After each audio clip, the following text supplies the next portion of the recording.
జై తెలంగాణ. అందరికీ నమస్కారం. ఈరోజు తెలంగాణ రాష్ట్ర వ్యాప్తంగా ఒకవైపు ప్రజలు ఆందోళన చెందుకుంటూ ఎన్నో ఇబ్బందులకు గురవుతూ ఉంటే సిగ్గులేని ముఖ్యమంత్రి చేతులెత్తేయడం కాకుండా ఆ ఇష్యూస్ని డైవర్ట్ చేయడం కోసం చిల్లర రాజకీయాలకు తెరలేపుతూ ఉన్నాడు. మేము ప్రశ్నిస్తూ ఉన్నాం, ఒక రాష్ట్ర ముఖ్యమంత్రిగా నువ్వు ఫెయిల్ అయినావు. ఏదైతే ప్రజలు నీకు అధికారాన్ని కట్టబెట్టినో, నీకు కట్టబెట్టిన అధికారాన్ని నీ స్వార్థ ప్రయోజనాల కోసం, నీ అధికార దాహాన్ని తీర్చుకోవడం కోసం వాడుకుంటున్నావు తప్పితే ఏ ఒక్క చోట ముందస్తు ప్రణాళిక కానీ ముందస్తు కార్యాచరణ కానీ చేపట్టలేదు. ఇంత పెద్ద విపత్తు జరుగుతుందని చెప్పేసి ఎప్పటి నుంచో నీకు వాతావరణ శాఖలు హెచ్చరికలు జారీ చేస్తున్నా ఏ ఒక్క చోట ఎలాంటి సమీక్ష సమావేశాలు జరపలేదు వీటికి సంబంధించినటువంటి జాగ్రత్తల కోసం. అది పోను ఇలా జిల్లాకు జిల్లా అతలాకుతలమై ప్రజలందరూ రోడ్లపైన ఇబ్బందులు పడతా ఉంటే ప్రజలు అన్నమో రామచంద్ర అంటూ గగ్గోలు పెట్టుకుంటూ మొత్తుకుంటా ఉంటే ఆ జిల్లాలో ఉన్న ముగ్గురు మంత్రులు చేష్టలు చూస్తున్నారు తప్ప చేతగాని దద్దమ్మలిక మారిన తప్పితే వాళ్ళకు సహాయం చేసేటువంటి పరిస్థితి కనవలేదు. ఒకవైపు వరదల్లో ప్రజలు కొట్టుకుపోతూ ఉన్నారు, చనిపోతూ ఉన్నారు.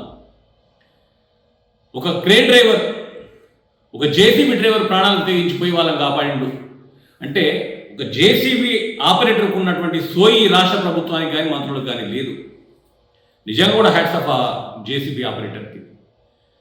అది పోను అందరూ ఇలా ప్రజలందరూ రోడ్లపైనకు వచ్చి ఇబ్బందులు పడుతూ ఉంటే ఈ చేతగాని ప్రభుత్వం చేతులెత్తేసిందని చెప్పేసి ఒక ప్రతిపక్ష నాయకులుగా, మాజీ మంత్రులుగా, ప్రస్తుత శాసనసభ్యులుగా బీఆర్ఎస్ పార్టీ తరఫున వాళ్ళని ఆదుకోవడానికి, వాళ్ళకి సహాయ సహకారాలు అందించడానికి వెళ్తే ఈ సిగ్గులేని ప్రభుత్వం, ఈ సిగ్గులేని ముఖ్యమంత్రి ఇలా వాళ్ళపైన నిస్సిగ్గుగా దాడులు చేపిస్తూ ఉన్నాడు.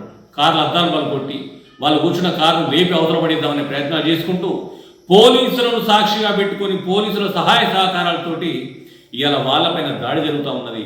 అందులో ఒక మహిళా మాజీ మంత్రి, శాసనసభ్యురాలు ఉన్నారు, మాజీ మంత్రుడు జగదీష్ రెడ్డి గారు ఉన్నారు, అత్యంత సీనియర్ నాయకుడు ఉద్యమకారుడు హరీష్ రావు గారు ఉన్నారు, మాజీ మంత్రి పువ్వాడ అజయ్ గారు ఉన్నారు.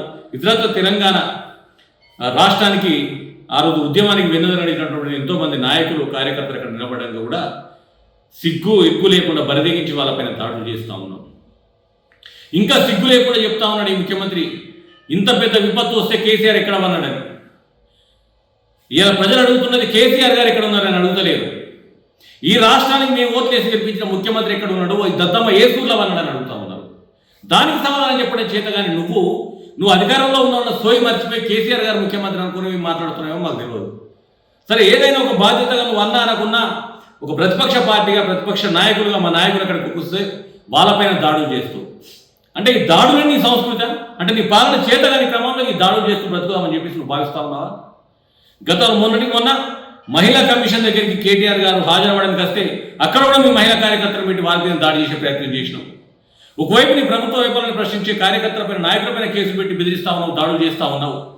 నీకు చేత కాకపోతే తక్షణమే గద్దె దిగి ముక్కు భూమికి నాకు క్షామని చెప్పి పక్కకు తప్పుకోవాలి తప్పితే ఇవాళ నీకు చేతనైతే లేదని చెప్పేసి సహకారం అందిస్తున్న బీఆర్ఎస్ పార్టీ నాయకులపైన దాడులు చేస్తే ఖచ్చితంగా తిరిగి మీద దాడులు చేసే రోజులు వస్తాయి. లక్షలాది సైన్యం ఇవాళ బీఆర్ఎస్ పార్టీకి ఉన్నది కేసీఆర్ గారి నాయకత్వంలో. కేసీఆర్ గారు కూడా ఒక మాట, మీరు ఎక్కడ భయపడకండి, ఎందుకు తాడు కూడా తేల్చుకుందామని ఒక మాట అనాలి. కానీ ఇవాళ నీ అధికారం కానీ నీ ప్రభుత్వం కానీ తట్టుకోలేవు బిడ్డ, జాగ్రత్త అని చెప్పి హెచ్చరిస్తూ ఉన్నాం. దాడులు చేయడం మాకు చేత కదా? మాకు కార్యకర్త లేరా? ప్రజలంటే ప్రాణాలు ఇచ్చే కార్యకర్తలు ఉన్నారు మాకు. ప్రజలకు ఇబ్బంది అయితే ప్రాణాలు ఇచ్చే కార్యకర్తలు ఉన్నారు మాకు. వాళ్ళపైన దాడులు చేసి నీ చేతగానే తనని కప్పించుకుందామంటే తస్మత్ జాగ్రత్త ముఖ్యమంత్రి జాగ్రత్త అని చెప్పి హెచ్చరిస్తూ ఉన్నాం.